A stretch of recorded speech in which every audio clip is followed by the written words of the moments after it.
I mean, I love having different cultures around, but when the parent culture kind of dissipates, you're left thinking, well, what's going on?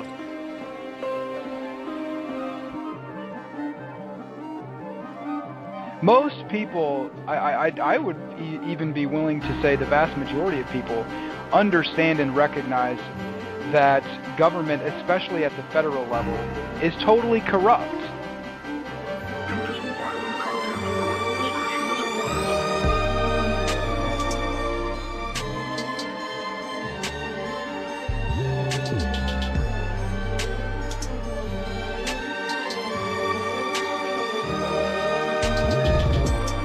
This week, BBC London is looking at the changing face of London and what it means for the capital.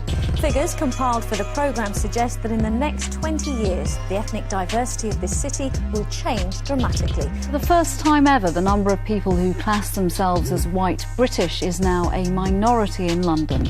People who identify as white British citizens are now a minority in their capital city. White folks are on track to becoming, and I hate to say this, the minority in America. A new report out by the government shows that by the year 2042, white Americans will no longer represent the majority of the population. That prediction is 8 years sooner than previously expected. That the native French population would be finding itself in a rapidly decreasing minority.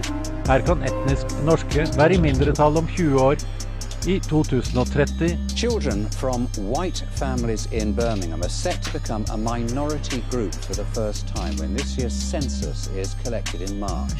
The latest census suggests white British born are now in a minority. Census Bureau says whites will be a minority.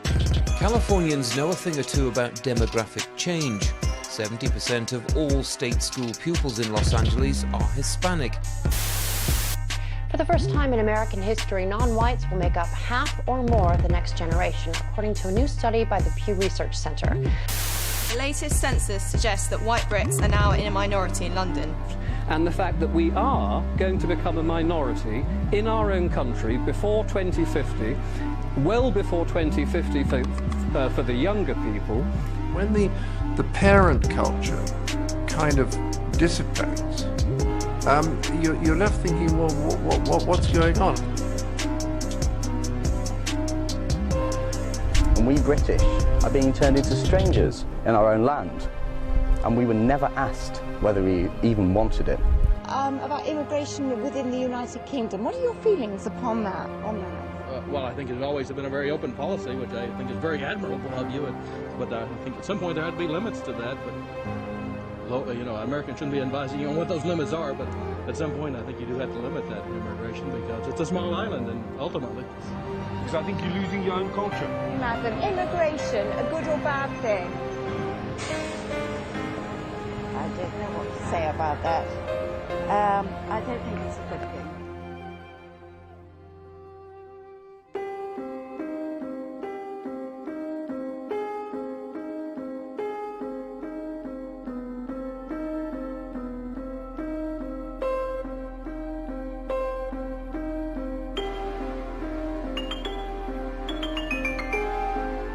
Isn't it strange how, for some reason, all white countries and only white countries have this forced mass immigration from the third world? There has been no vote about this at all.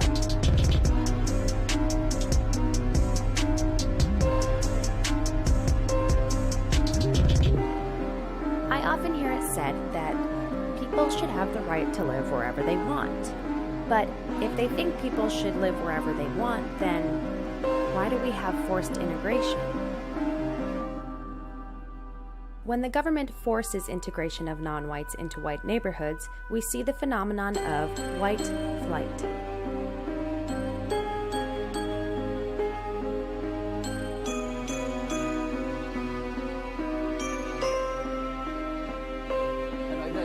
There are a good many people who have moved, and I'm still in touch with them.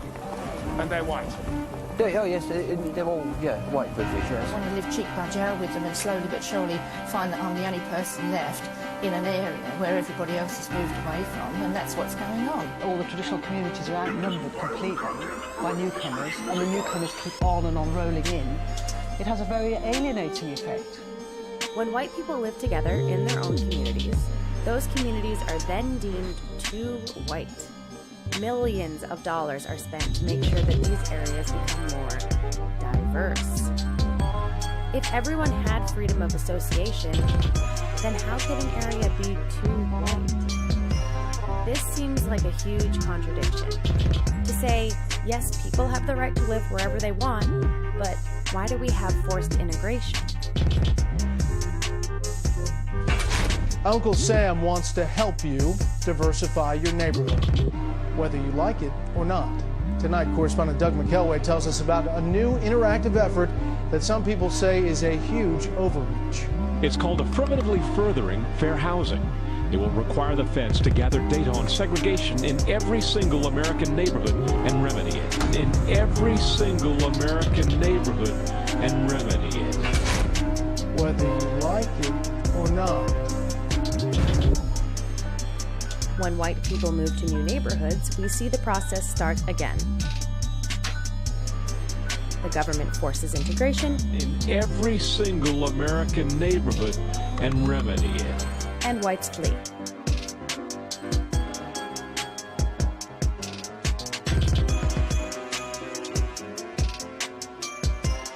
First, they import millions and millions and gazillions of non-whites into otherwise all-white living spaces without a vote, without a discussion. Any discussion is met with what?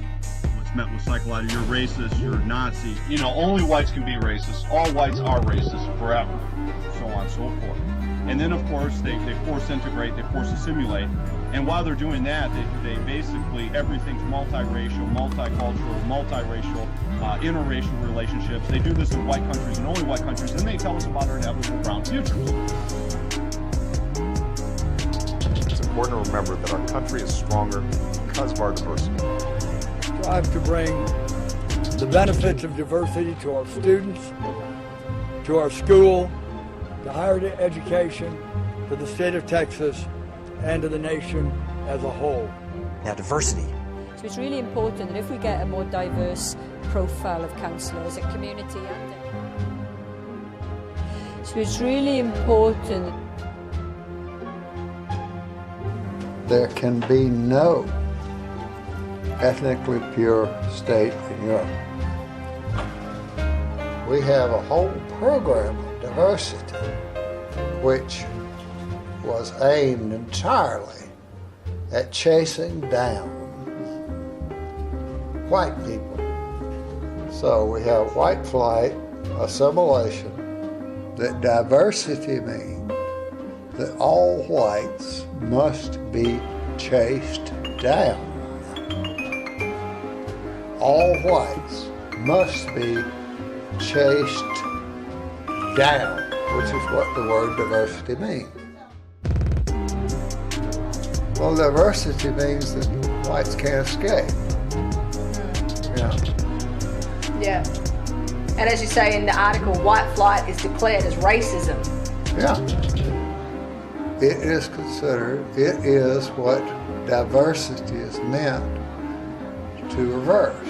Chase down. Those two words are critical. Chase down white people. That explains the situation. Uncle Sam wants to help you diversify your neighborhood, whether you like it or not. Whether you like it or not. So it's really important.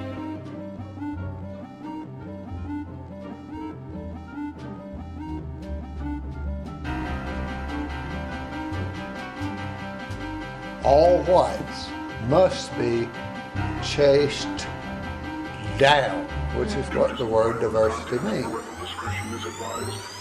This is going to be totally different. Most of the population will be non-white, maybe in 25 years. Well, yeah, and it's not like we were discussing out in the office today. It's not just about immigration. It's also about intermarrying and all of these different phenomenons that are going on in society.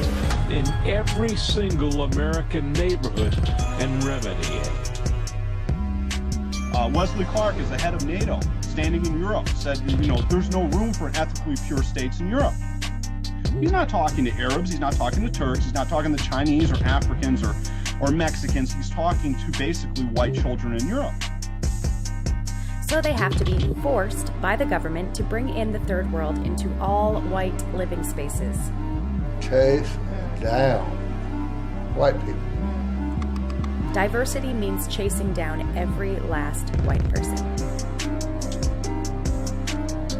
It is what diversity is meant. Chase down. Those two words.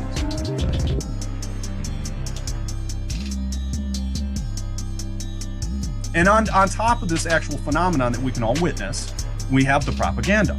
Every ad I see now has some kind of mixed couple of some sort. I see this being pushed everywhere. White men are made to look nerdy and stupid. They can't dance and they're so boring. But the non-white men are made to look strong, masculine, and heroic.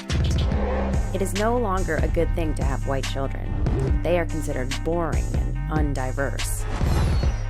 Not only do you have propaganda, which is massively anti-white, we have weaponized words. Anyone that talks about any of these topics is always called one particular word. And can you guess what that word is? The R word. Racist. Anytime you have propaganda and weaponized words especially, words that are supposed to set off triggers to shut you down, to keep you shut up, and we have phenomenon, we're no longer in the realm of propaganda. If you have propaganda backed up by phenomenon, we're now into warfare, psychological warfare. Yep. And psychological warfare is always reduced down to, you're either with us or against us. You have to have something to say when people are calling you a name, especially in a mean, malicious way. And the word racist is used as a weapon all over Western civilization. It's used to stigmatize. It's used basically to silence any opposition. And what you want to do is not be silent. So when someone calls you a racist, you just say, you're just saying it because I'm white. Anti-racism is a code word for anti-white. So when called a racist, you want to respond accordingly. You're just saying it because I'm white. Anti-racism is just a code word for anti-white. Racism only applies to white people's homes, white people's churches, white countries. It doesn't apply to anyone else. They're not trying to yell racism anywhere else. Racism is an anti-white hate slur, is really what it is. And the phenomenon in Western civilization is massive amounts of immigration. You can't debate it. You can't even talk about it, or you're a Nazi. We've all heard the words before. So we have forced immigration, forced integration, forced assimilation, and then they tell us about our inevitable brown future. They're doing this in white countries and only white countries. China's still going to be Chinese 50 years from now. Africa's still going to be Africa. Saudi Arabia is still going to be full of Arabs. But we're all supposed to be blended.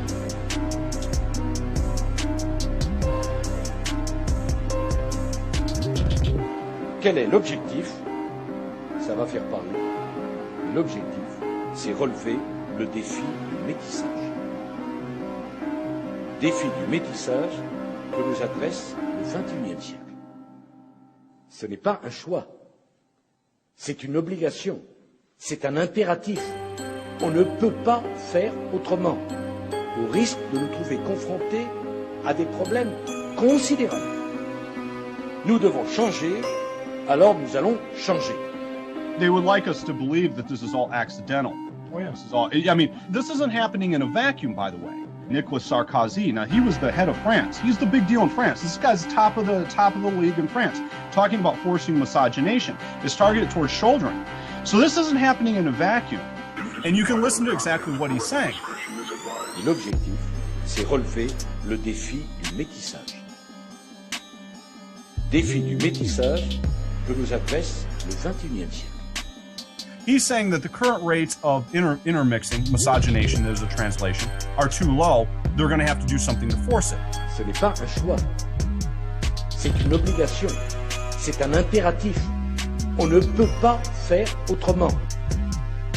There's more than a few human rights violations in that speech, and this goes to the heart of the plan. If you look at the anti-white proposition, there can be no all-white countries anywhere, or there can be no all-white areas in the formerly all-white country. This is the anti-white proposition. It doesn't matter if you go to France, it doesn't matter if you go to Germany, it doesn't matter if you go to America. You've got all of these countries trying to make themselves non-white without a debate. Well, actually, any debate is met with what? You're a racist, you're a neo-Nazi, you're white supremacists. It's always the same thing. And this is happening, of course, in every white country.